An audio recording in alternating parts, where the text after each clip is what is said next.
I, 27-year-old female, gave birth to myself and my husband's 31-year-old male first child almost 2 months ago. She's a perfect little girl and I was so excited to have my family meet her. I have 3 older sisters who all have children as well. A fun tradition that my family does is to have a small get-together once the baby is about 3 months old. We don't announce the baby's name until after the birth to make it a surprise.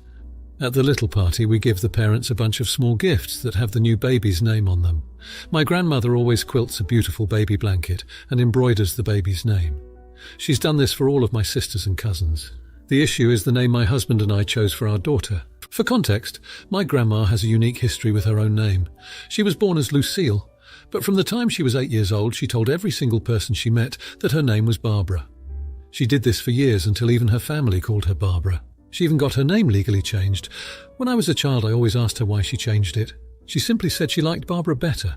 It became a family joke, but she never seemed upset about it and always laughed with us. My husband's grandmother raised him from when he was a baby to when she passed away when he was 19. Her favourite celebrity was Lucille Ball. She and my husband used to watch I Love Lucy all the time together. He misses her very much and said that he would love to honour her in some way. Her name was Mary, but we chose to have that as our daughter's middle name. We decided that Lucy is a name we both loved and would honour his grandmother and maybe make mine chuckle a bit. After I gave birth, my husband and I were FaceTiming my entire family when we announced the name. A few of my relatives laughed and said it was cute, but my grandma was dead silent. When I asked her what was wrong, she demanded to know why I chose Lucy. I was shocked and confused. I began to try and explain, but she suddenly hung up. This greatly dampened the mood. My grandma wouldn't answer any calls from me afterwards. I asked my oldest sister and she said that my grandma was apparently offended and thought we were mocking her. She said she's not coming to the party in a few weeks to meet my daughter in person and that she's not giving the baby quilt to us unless we apologise and change our daughter's name. I don't know why it's escalated so much. My grandma has always been kind. I have no idea what to do. Births in my family are always celebrated and happy events, but this has ruined it. I almost feel like some of my relatives are ignoring me because they don't want to pick sides, but I don't even understand why there's a fight. Dealing with this, along with my newborn, has been incredibly stressful. My family is puzzled as well, but most of them are saying I shouldn't have chosen a name I knew my grandmother disliked, or at least asked her about it first. Am I the idiot? Edit. Thank you all so much for your comments and advice. It's given me a lot to think about. I didn't expect my post to get this much attention, so I'm still working my way through reading them. I've seen a lot of comments asking why I didn't even think to ask my grandmother about the name, or why I would pick the name she obviously disliked. Like I said earlier, when I was a kid, she just said she liked Barbara better. That's what I've known my whole life, so I didn't really dig into it too much. Now I feel like an idiot. I honestly never intended to hurt her feelings. I never even considered that she changed it for any deeper reason than just an aesthetic preference. I don't know too much specifically about any childhood trauma with her, but I do know her dad passed away when she was about 6 years old, so maybe that has something to do with it. I'm not planning to ask her for specifics because I don't want to open any more old wounds than I already have. For right now, I'm taking a few comments suggesting, and I'm planning to write her a handwritten note apologising, explaining everything, and asking to talk. She has a bit of a hard time with technology, so I think this will be a good way to show I genuinely want to discuss this and never meant to hurt her. I'm still not entirely sure about what to do with the name, but for now my #1 priority is getting in contact with her and fixing our relationship. Another question that I've seen a lot is why my husband and I didn't just name our daughter Mary, or why I didn't use my grandmother's preferred name somewhere with my daughter. I have a good number of nieces and nephews, and 2 of my nieces already have Barbara as a middle name, so I thought I'd do something a bit different. I like it, but I don't prefer it as my daughter's first name. As for my husband, he only has 1 niece, and she is already named Mary. I didn't want my daughter to have to share a name with her cousin, so that's why we tried to come up with a different way to honour his grandmother. Another group of comments I've seen have been asking why I ever thought that this would make her chuckle. My family doesn't joke around about it too much, but every now and then someone will say something along the lines of, "What do you think you're going to change your name to next?" And she would let out a couple laughs. This led me to believe that she was light-hearted about the whole thing. Looking back, I'm just now realising that that was only polite laughter and I don't think she enjoyed it. I never thought about it as a little girl, so I went my entire life thinking she was fine with everything. I feel awfully guilty now, and I'll be sure to apologise to her for that as well once I see her again. Now, for a few comments before the update. Comment 1. So I have a similar story, but it's about my name. My grandpa had a sister who had been abused by their parents and suffered terrible mental health, and my grandpa cared for her until he had to go to Wutu. She suicided while he was on duty. He never said her name again. My grandma never knew she ever existed. It was simply too painful for him. Well, I'm born many decades later, and my parents tell my grandparents my name, which, by chance, is his sister's name, and my grandpa had what looked like a stroke and went catatonic and was in hospital. The story comes out, but by this time my name is announced, everyone knows it, etc. Grandpa was in his 80s. He was not capable of processing his trauma, really. The works around in my family was my grandpa chose a name for me. It was added as a middle name, and everyone on my mum's side of the family called me by that name in Grandpa's presence. When I was little, I was told my mum's family used my Norwegian name, while Dad's family used my Irish name. When I was a bit older, I was told the full story. Grandpa and I were very close, and although he never called me by my name, when he was dying and mentally not all there, he called me Little Bird and Darling Sister. So while he couldn't bring himself to say her name, the fact that I had it made him identify with me in a special way. Honestly, no idiots here, because it's clear your grandma has some kind of deep trauma, but you did nothing wrong. Comment 2. Not the idiot. This name holds a lot of meaning for you and your husband. I also think your daughter will be happy to learn about the origin of her name. Your grandma's strong reaction indicates that she probably strongly disliked her old name Lucille. But how could you have known? She needs to communicate her feelings, but since she's ignoring you, well, she's kind of the AH a little bit. Her feelings may be justified, but she needs to realize that this is hurting you and your relationship to her. I don't understand why your family is on her side here. Just because your grandma hated having that name doesn't mean she has to hate for someone else to have that name. Stay strong. When she's ready, I'm sure she'll contact you so you can talk it out. Comment 3. Not the idiot. But there's a lot more to the story about why your grandma changed her name, otherwise there wouldn't have been such a dramatic reaction. You can name your child whatever you want, and TBH for your grandma to make such a big deal over something that has zero significance to anyone but her, to the point of punishing you and her grandchild, is malevolent, childish, and downright mean. You have two choices. Change your child's name to appease a woman who won't explain and won't be around long, or name your child what you want, and not have a quilt or goodwill from your grandma. It could be that in time your grandma will settle down, but perhaps she won't ever. It's your choice, but whatever you choose, you're not the a-holes. Now for the update. Since I sent that heartfelt letter to my grandmother, things have only spiraled further. She sent back my letter, shredded into pieces, in a box without any explanation. My mother then visited her to try and mediate, resulting in a heated argument that ended with Mum being called an ungrateful child. This, of course, caused further distress within the family, leading to further division and my aunt deciding to side with Grandma, as she put it. In the midst of all this, my husband and I have been trying our best to enjoy the early days with Lucy, but it's hard not to feel the shadow of this family drama hanging over us. We've even been approached by a local news station that somehow caught wind of the story and wanted to run a human interest piece on it. We declined, not wanting to fan the flames any further. To make matters worse, my grandmother has been spreading her own version of events around town, painting us as disrespectful, ungrateful children who deliberately chose a name to spite her. We've been getting a lot of unwanted attention and judgment from the local community, which has been quite upsetting. The most disturbing development, though, happened just last week. We woke up one morning to find a baby quilt on our doorstep. But this wasn't the traditional love-filled quilt my grandmother usually makes. Instead, the name Lucy was crossed out aggressively with red thread and replaced with Barbara. It was a chilling sight and further evidence of how twisted the situation has become. In the meantime, we are trying to stay strong for Lucy and make her early life as positive as possible. Hopefully this situation will somehow resolve itself soon. Any advice on how to handle this would be appreciated. Now for the comments. 1. Not the idiot. You wrote a letter to your grandmother, which is an act of love and respect. It's her choice to react negatively, and it's not your fault. The fact she's spreading a false narrative about you and your family is manipulative and harmful, not to mention crossing out Lucy's name on the quilt, which is just cruel. Stay strong, keep your distance, and focus on your immediate family. 2.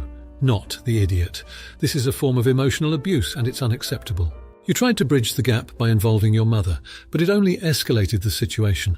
However, the constant drama is affecting your mental peace and your family's happiness.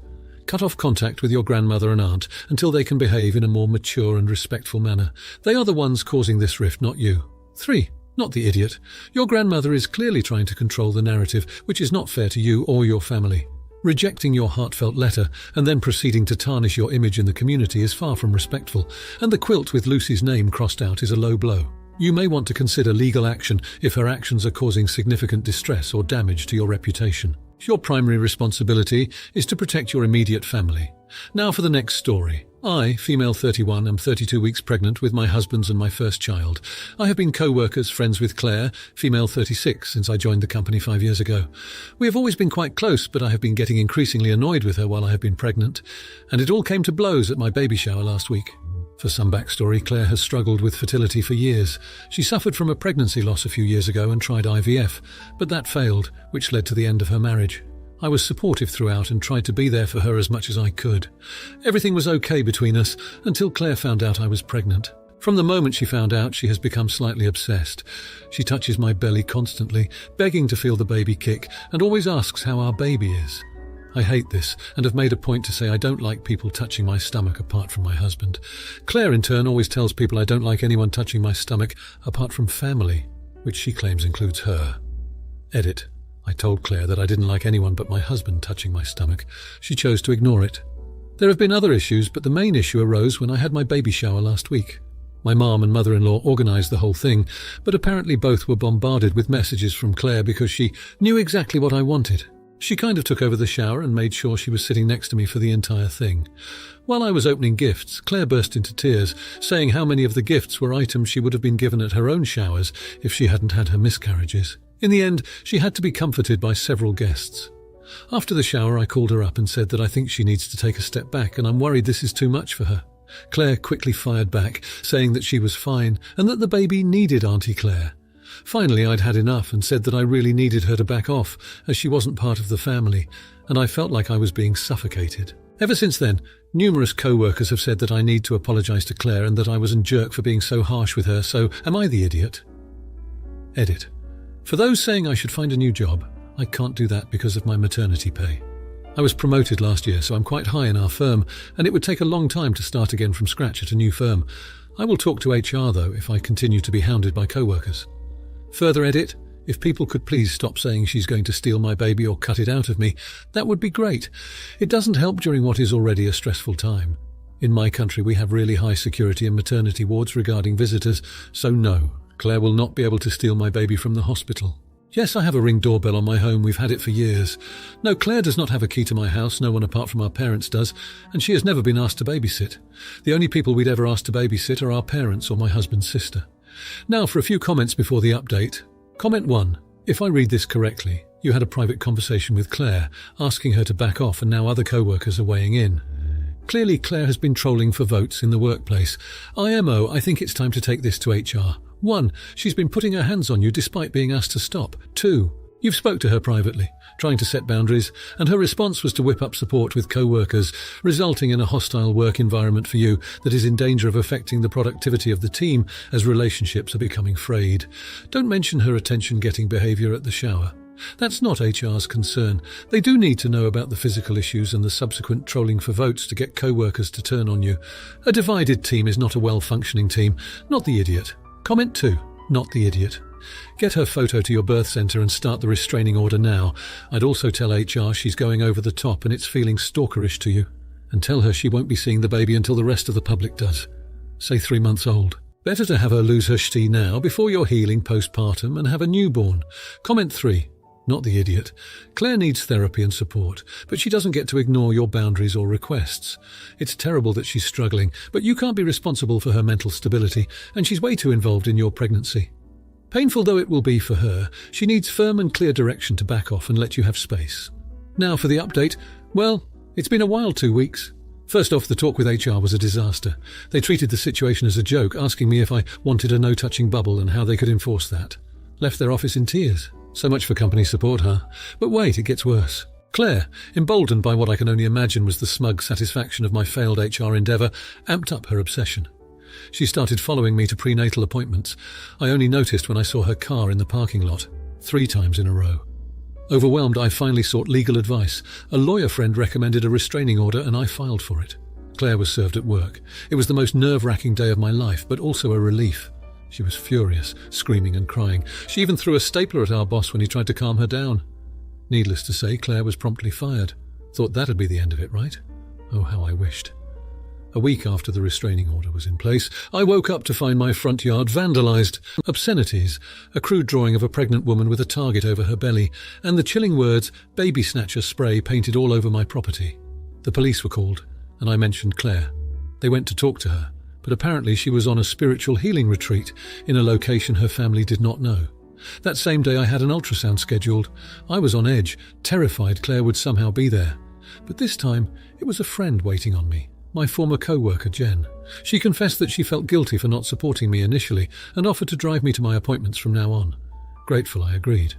3 days ago I got a call from the police department. They'd traced the vandalism back to Claire, who'd stupidly bought the spray paint using her credit card. The officers also found disturbing posts on her social media, hinting at her intentions to take what's rightfully hers. She's been arrested and is currently in custody awaiting her hearing. It's been a whirlwind, but it seems the worst is behind me. Jen's been my rock through all this, and the whole ordeal has brought us closer. Most of my other co-workers, now aware of how deranged Claire was, have reached out and apologised. I'm just trying to focus on my baby now, only a few more weeks to go. Wish me luck, Reddit. Now for the comments. 1. Not the idiot. It's clear that you were put in a very uncomfortable situation that escalated quickly. It was entirely within your rights to seek a restraining order against Claire, especially when she started following you to prenatal appointments. That's not normal co-worker behaviour, and it's alarming that your company didn't take immediate action. 2.